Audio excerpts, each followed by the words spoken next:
আমাদের মাঝে বক্তব্য রাখলেন গণ অধিকার পরিষদের সম্মানিত সভাপতি জনাব বিপিনুর। আমরা মধ্যবাসী গর্বিত যে আজকের মধ্যে নিজামুদ্দিন ভাইয়ের জন্য যে আপনারা আজকের মধ্যে গণ অধিকার পরিষদে দেখাইছেন বিপিনুর সে সরাসরি ঢাকা থেকে আপনাদের দেশে আপনাদের সামনে বক্তব্য রাখছে। সেজন্য মধ্যবাসীর পক্ষ থেকে গণ অধিকার পরিষদের সভাপতি জনাব বিপিনুরকে আমরা অভিনন্দন জানাচ্ছি। সময় কম যে বিষয়টা আলোচনা করতেছিলাম যে আজকের সে 18 সালের কোটা আন্দোলন থেকে 2024 সালের কোটা আন্দোলন বিগত সরকার 18 সালের কোটা আন্দোলন কেটে দিয়ে আবার আদালতের মাধ্যমে সেটা বন্ধ করে দিয়েছিলেন। 2024 সালের কোটা আন্দোলনে প্রথম পর্যায়ে সরকার কি বলল সেটা আদালতের রায়, কিন্তু দেশের ছাত্র সমাজ এদেশে সাধারণ মানুষ কেটে মানুষ তাদের অধিকার রক্ষার জন্য তারা আন্দোলনে ঝাঁপিয়ে পড়লো। আর এই ঝাঁপিয়ে পড়ার পিছনে যে দিয়েছে নেতৃত্ব দিয়েছে তিনি হলেন বিপিনুর। বিপিনুর সেই 18 জুলাই তখন বললেন যে তোমরা গাছের গোড়ার নাড়া দিয়েছে, গাছের নাড়ার পড়া হয়ে গেছে, আরেকটা নাড়া দিলেই সরকার পতন হবে।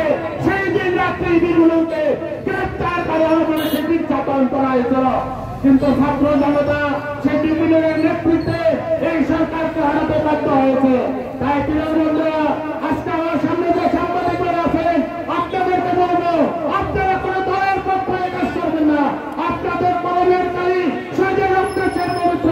আপনারা দেশের জন্য লিখবেন, মানুষের জন্য লিখবেন, সমাজের জন্য লিখবেন, জাতির জন্য লিখবেন, যাতে করে কোনো সরকার পতন হলে কাউকে পালিয়ে থাকতে না হয়। আমি প্রশাসনের উদ্দেশ্যে বলবো আপনারা কোন দলের নেতৃত্বে কাজ করবেন না। আপনারা জনগণের প্রশাসন, জনগণের ট্যাক্সের টাকা আপনাদের বেতন পাতা হয়, আপনারা জনগণের জন্য কাজ করবেন।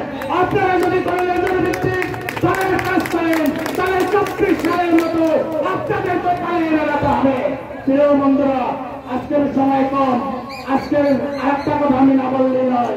আজকের বিগত আওয়ামী লীগ সরকার আমি পত্রিকায় দেখেছি 18,000 লক্ষ কোটি টাকা বিদেশ থেকে ঋণ নিয়েছে আমাদের মাথা বিক্রি করে, কিন্তু 16,000 লক্ষ কোটি টাকা তারা বিদেশে পাচার করেছে। তাহলে তারা কি উন্নয়ন করেছে? আর একজন দলবেন লোকের কথা না বললেই নয়, যিনি 96 সালে শেয়ার মার্কেটে 22,000 কোটি টাকা তিনি লুণ্ঠন করেছিলেন, সেই দলবেন লোককে বিগত সরকারের প্রধানমন্ত্রী তিনি উপদেষ্টা করেছিলেন। ওনার সরকারের আমলে উনি 36,000 কোটি টাকা বিভিন্ন ব্যাংক থেকে ঋণ নিয়েছেন।